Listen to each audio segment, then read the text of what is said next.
それでは、3人目の、方、お願いしたいと思います。中村大樹はい。さん、はい。福島高専の電気工学科出身で、現在は東京大学の大学院博士課程に在籍されています。音声情報処理が、ご専門で、パラキート株式会社を創業されていらっしゃいます。インコをこよなく愛する研究者として、社名もインコの英語名から取られたそうです。そのように伺っております。それでは中はい。村さん、お願いいたします。はい。これ声聞こえてますかね？はい、大丈夫です。はい。じゃあ始めていきます。はい。表題のタイトルで始めていきます。誰っていうことなんですけど、福島高専の電気工学科を卒業して、東大の、編入学で工学部に編入して、その後に東大の大学院を経た後に今起業してるっていう形のキャリアになってます。で、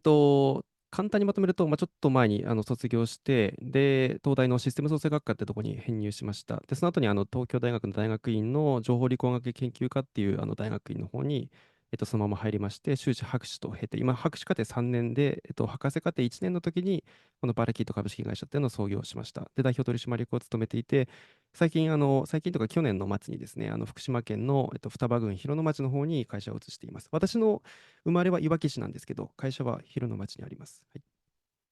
でどういった会社をやっているかと紹介していきます。で会社メンバーは今、2名しか挙げてませんけど、こちらの2人とも東大の猿渡斎藤研究室っていうところの、博士課程でして、で他にはメンバーいっぱいいまして、合計で8名います。で、全員東大院か東北大院の博士課程か修士課程で、かつエンジニアも結構いてですね、合計で8名いるっていう形で会社を運営しています。はい。で会社の概要としては、2030年までに世界で最も傑出した音声合成技術を持つ会社というビジョンを持ってまして、ミッションを持ってまして、基本的には研究者組織を率いつつ、質の高い研究をプロダクトに落としていくっていうような東大発ベンチャーを運営しています。はい。で、簡単な活動実績、いつもこれ、いろんなところでこすってる話なんですけど、2年くらい前の紅白歌合戦で、荒井由実と松任谷由実、50年前の自分を AI で再現して一緒に歌うってことを紅白で出たんですけど、で、2022年の10月にアルバムを出まして、で、そちらの音声の AI が歌う部分は我々が完全に会社として作ってるっていう初案件になってます。で、これちょっと良ければ後で YouTube で聞けるので聞いていただけると幸いです。はい。で、採択実績が結構国がやってる IT 系の起業家支援は多分ほぼ全部通ってると思っていて、合計で、福島県からもちょっと関連もいただいているんですけど、合計で7300万円ほどの採択を受けています。で、今はちょっと投資家とかは入ってなくてですね、完全自己資本として会社をやっているっていう背景になってます。はい。で、自分の会社は何をやってるかってことなんですけど、音声合成に関する技術を完全に自社で開発しています。音声研究者がたくさんいるので、他の企業に負けない、競争力があるような研究をしています。で、一つはテキスト音声合成技術、これパラッツと名前つけてるんですけど、テキスト音声技術をやっていて、でもう一つはリアルタイム音声変換パラボというものを作っています。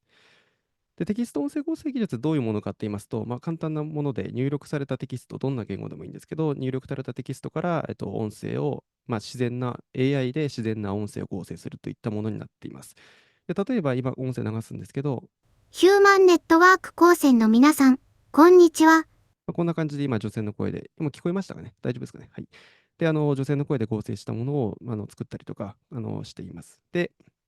これ研究分野的には難しく言うと任意のテキストから特定の書毛の音声を合成する技術っていうんですけど、まるで人間が本当に話しているかのような音声が合成可能です。はい。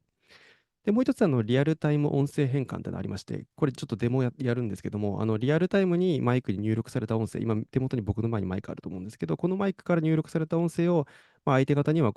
えば東北キャラのずんだもんの声に変換するとかで、相手に自分がまるで違う声で喋ってるかのように変換できるって技術になってます。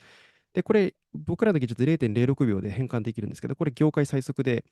この速度と品質保ってる企業って世界に2社しかないんですね。韓国企業のスーパートーンシフトと、あとうちだけっていう形で、結構競争力のある速度を達成できているかと思います。ちょっとデモお見せします。で、一瞬私のマイクを仮想マイク入力にするんですけど、これで変換された音声聞こえてますかね？大丈夫ですかね？これ、男性の声とか、あと女性の声とかで、この三角形の座標を映すことによって、いろんな声をつけることができるっていう製品を作っています。ちょっと、別なもののままで喋ると、うまくいかないんで、自分の声に戻します。はい、これ今聞こえてましたかね？大丈夫ですかね？はい。こんな感じの製品を作ったりしています。はい。で、現在の事例なんですけど、どういったところにこう適用しているかって言いますと、まずテキスト音声合成だと、法人向けだとナレーション、法人のキャラクターのナレーションを作ったりとか、あと動画作成に利用してもらったりとか、あとチャット GPT と組み合わせることによって音声対話 AI を提供するっていうこともやっています。で、あとリアルタイム音声変換だと、例えば法人向けだとコールセンターの声を、女性だと、今女性がコールセンターの声やる場合って、こう非常にセクハラ被害が多いんですね。迷惑電話が多かったりとか。で、離職率大体3割ぐらいいってるんですけど、そういったところにこう最初から男性の、ドスの効いた声の男性の声にしてしまって、そもそもクレーマーっていうのをいなくするっていう取り組みをしています。で、あとはテーマパークなどの話せる着ぐるみなども実現できて、例えばディズニーシーとかディズニーランドってミッキーマウスとか歩ってると思うんですけど、あれって着ぐるみの中に誰が、中に声優さん入ってるわけじゃない、当然喋れないと思うんですけど、無言でこう対応してくると思うんですけど、ああいったところで誰が中に入ってもミッキーマウスの声に変換すれば、ミッキーマウスと子供が喋ることができるみたいなこともできたりします。ちょっと事例はミッキーマウスとやってるわけじゃないんですけど、一応紹介してみました。で、あとはメタバース空間、結構いろんな会社でメタバース空間自社で持ってる企業があるので、そういったところの中で音声変換で自分の声を変えて遊ぶっていうソリューションも提供したりしています。で、あとはリアルタイム音声館、一般人に向けにも今売ってまして、パラボって名前で売ってるんですけども、例えば自分の声で話したくない方、例えば VTuber とかでやろうとしてるけど、男性だけども女性として配信したいっていう方が使ってくれたりとか、あと VR チャットっていう、例えばソーシャル VR サービス世界中で人気なんですけども、こういったところで自分の体は女性になってるけど、声が男性の人はもう我々の製品を使って女性にすることで、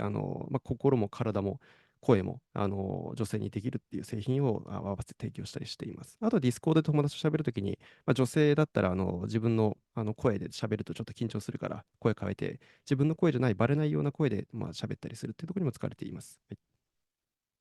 で、パラボの実績なんですけど、今、一般人向けと法人向けにソフトウェアを販売してまして、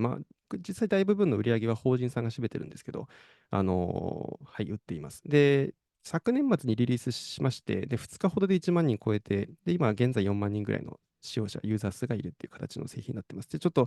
夏までにちょっと10万人をちょっといろいろ施策を打って、増やしていこうという感じになっています。はい。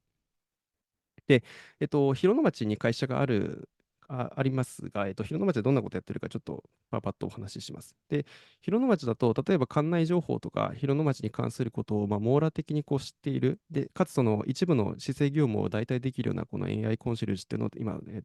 ちの会社で作っています。で、どういうものかっていうと、市町村からデータベースを作って、で、かつそのチャット GPT にこのデータベースを食わせて、で、よくある、こちらはよくあると思うんですけど、あとはその食わせた部分から、あと音声を、文字列から音声を構成して、この広僕に喋らせるみたいなものを作っています。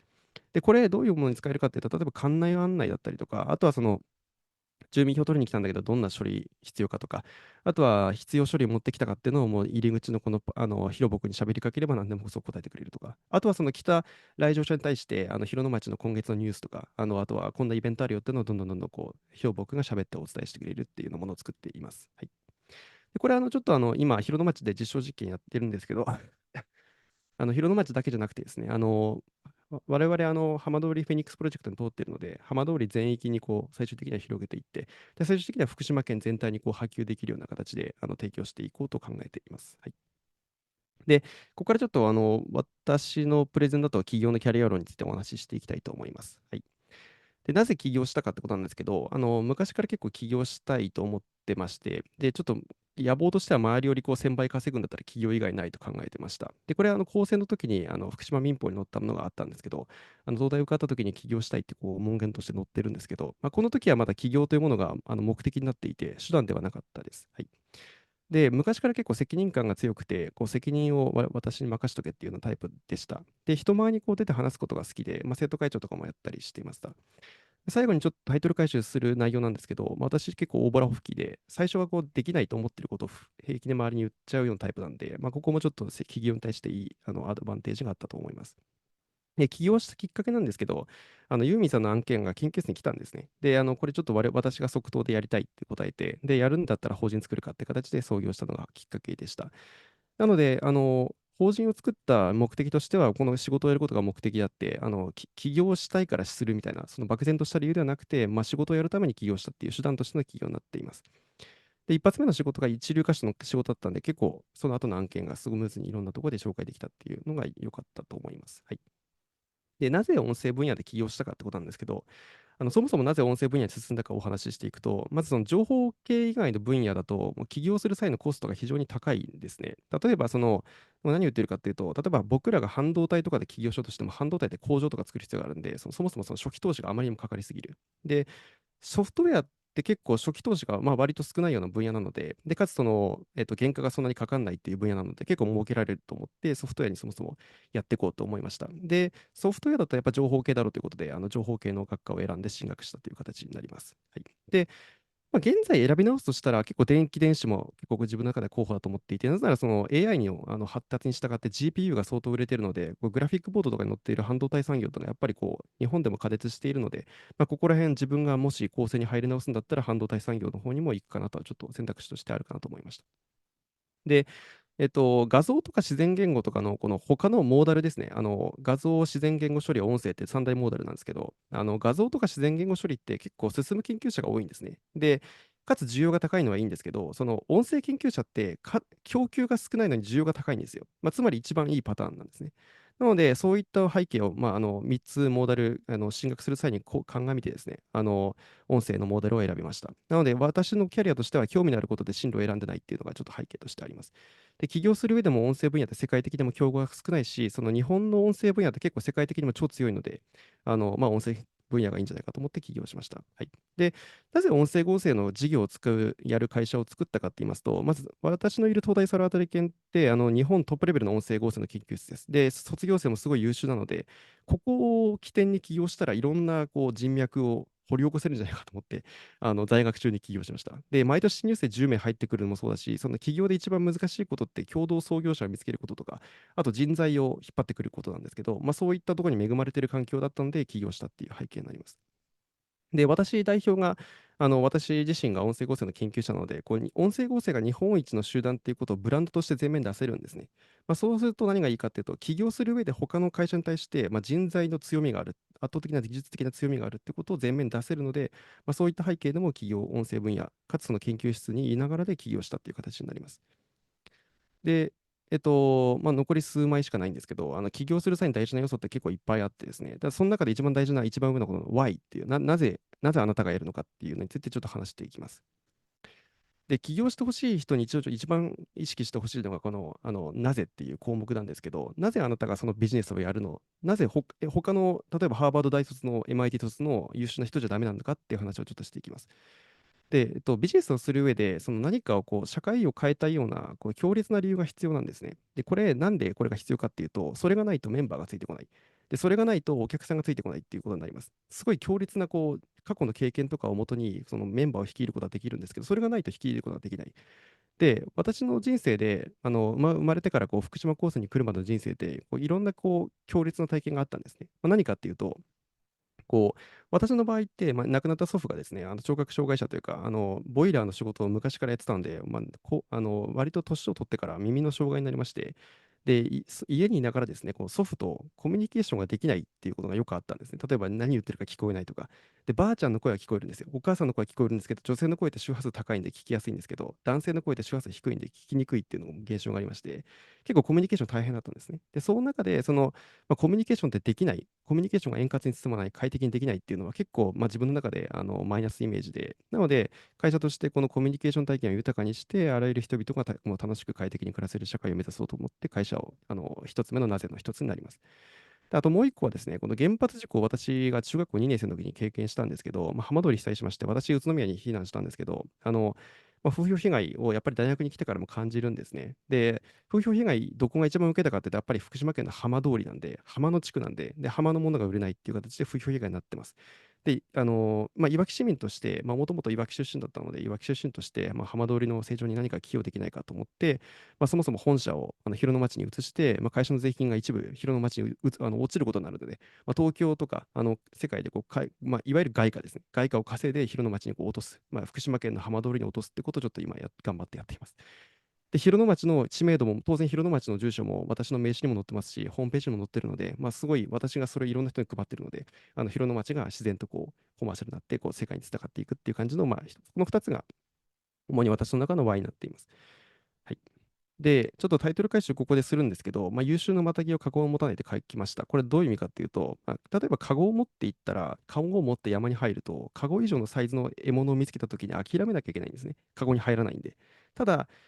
優秀なマタギって山に入った後にでかいものを見つけました。クマを見つけました。で、クマを見つけた時に初めてそのクマに入るカゴを作るんですね。つまりこれどういうことかっていうと、簡単に置き換えると、獲物は目標で、カゴは必要な努力と知識と経験と置き換えられるんですけど、例えばごく普通のマタギだと、自分が今持っているカゴ、努力とか知識とか経験に対して、できることを定めるんですね。今自分の実力ってこれだから、目標はこうするべきだっていうのを定めるんですけど、優秀なマタギってまずでかい目標を決めるんですね。で、目標ありきで自分の必要なカゴを決めるっていう、この逆の発想なんですね。ここら辺をちょっと自分の中でイメージしています。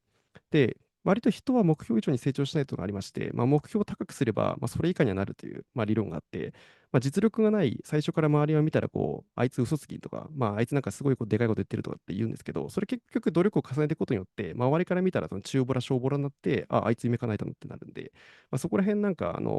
そこら辺を結構強烈に意識しているっていうのがあります。ちょっと時間もそれなんで飛ばしていくんですけど、大ボラ吹きって世の中にいっぱいいます。特に起業家にいっぱいいるんですけど、本田宗一郎とかもそうで、この朝礼でみかん箱の上に立って、世界一を目指す。で、なんで世界一かっていうと、世界一目指せば日本一だろうっていうことを言ったんですけど、それを感化されて、孫正義も同じこと言っていて、この会社5年以内に売上100億で1兆円起業するって言ってるんですけど、今16兆で、で、本田宗一郎の会社ももう10兆円近く、10兆円いってないんですけど、10兆円近く、会社を成長させているっていう形になります。はい。で、ちょっと時間も時間なんで、最後、このスライドでまとめさせていただきます。ありがとうございました。